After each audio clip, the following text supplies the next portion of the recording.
Hello, this is your lab video for lab 3. This is your Catalase enzyme lab.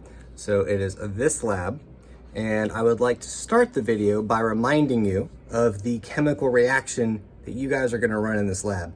You've got hydrogen peroxide, which is our substrate, that is going to be broken down by our enzyme Catalase so that we get, as two products, water and oxygen gas. And here's the chemical reaction written out as you would see it in chemistry.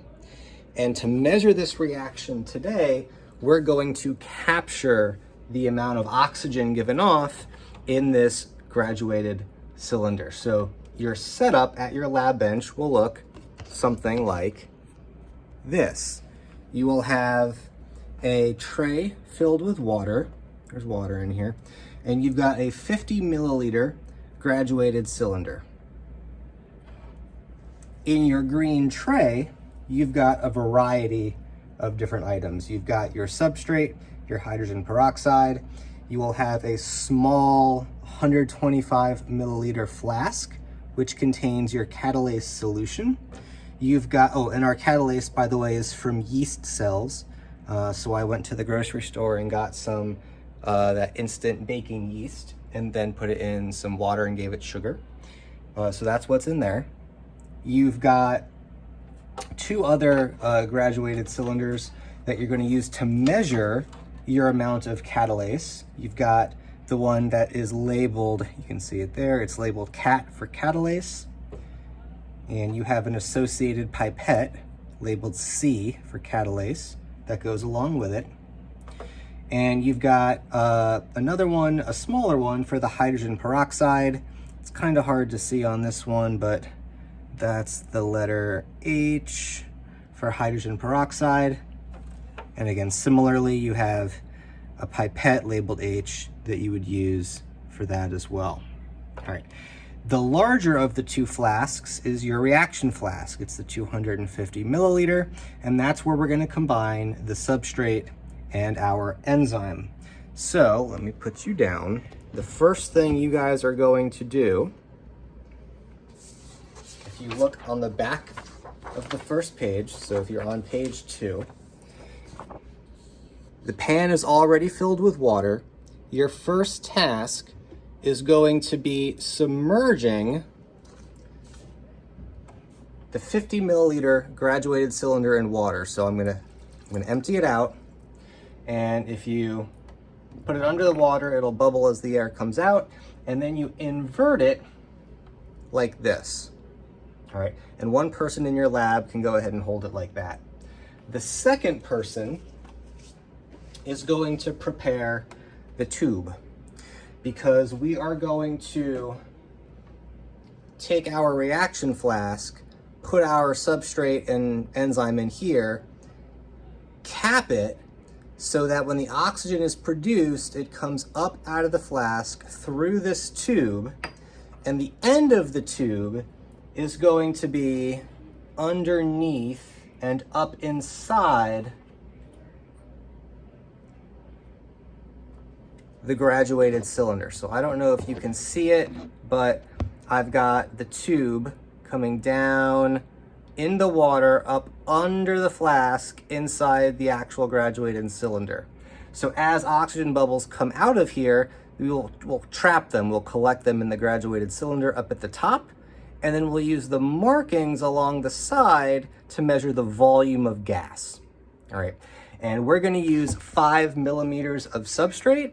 When you do the stoichiometry for this, which we are not going to do, but if you did, that converts to 50 milliliters of gas, volume of gas. So that is exactly the size of our graduated cylinder. So I'm going to run this through really quick. So the first thing it tells you to do after you have the cylinder set up, in step 3, you are going to pour 15 milliliters of enzyme into the flask, and then 5 milliliters of substrate into the flask afterwards. And as soon as you do that second step, you immediately put the stopper on the reaction chamber, and we are gently going to swirl it. Gas will accumulate in the tube, oxygen gas. We'll trap it in our graduated cylinder, and we'll do this for a total of either 20 minutes or until we've used all our substrate, in which case all 50 milliliters of the tube will be used up. And every minute, we're gonna mark the amount of gas in the tube. So here we go. I am going to take my Catalase. I am going to use my Catalase dropper, and I am going to fill my Catalase graduated cylinder up to the 15 milliliter mark. Might be a little quicker just to pour it in. You can probably just use the pipette to do a final adjustment, but I'm going to just, I don't know why I'm doing it this way. I'm doing it this way, so I'm committed to it. All right, so I've got my 15 milliliters of Catalase, and I'm going to take my hydrogen peroxide, and I'm going to set up my 5 millimeters of hydrogen peroxide. Actually, that's working very, very well, and I don't even have to adjust it. I'm going to pour the Catalase into the reaction flask. And then I'm going to pour the substrate into the reaction flask. And as soon as I do, I'm going to do my best to cork the flask and capture the gas in the graduated cylinder. So here we go. In goes the substrate. Immediately cork it. I'm going a little bit slow because I'm by myself, but with 2 or 3 people, this will be a little bit quicker. And then I am going to just gently kind of swirl the solution, and what you will see, I hope, is you're going to see bubbles come out of the tube and collect in the graduated cylinder. And right now they're not wanting to do that, which is a note to myself that I need to strengthen the concentration of enzyme. And you're not going to be able to see this anyway. But what's going to happen is bubbles are going to accumulate in this tube. I got one bubble at the very, very top. I don't know if you can see it, but you're going to measure the volume on the side right here over a period of 20 minutes. And that will measure the rate of the reaction for us. So that's activity A. Everyone is going to do activity A.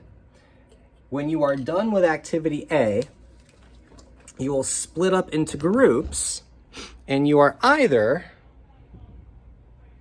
going to use hot Catalase. So some groups will have this hot water bath. You will take hot Catalase out of here, as well as cold Catalase that is sitting on ice. And a different group is going to measure pH. So you will have a pH 3 and a pH 11 buffer to add to your flask. And you'll repeat this procedure with changes in pH.